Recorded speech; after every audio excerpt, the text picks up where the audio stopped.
жалын көздерінде от ойнаған жас өрендер оңтүстік астанамызға аттанғалы отыр. Олар Айқанат олимпиадасының екі кезеңнен сүрінбей 50 мың оқушының ішінен оза шауып шыққандардың бірі.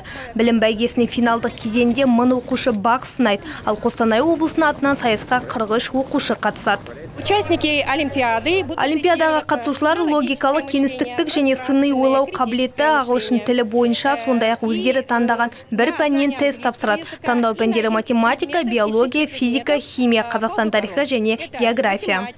Айқанат олимпиадасы осымен 8-ші рет ұйымдастырылып отыр. Топтан оза шыққандар Бурабай ұлттық паркі аумағында орналасқан мектепте оқиды.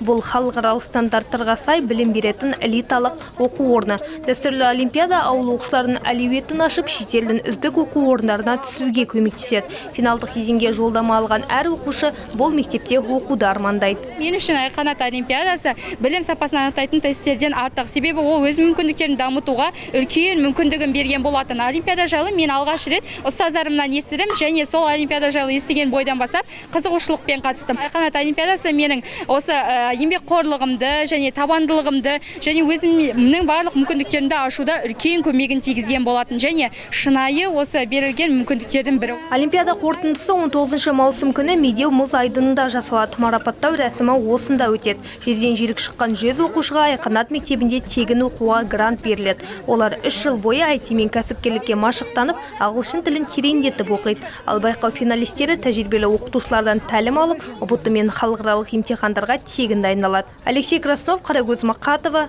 Алау.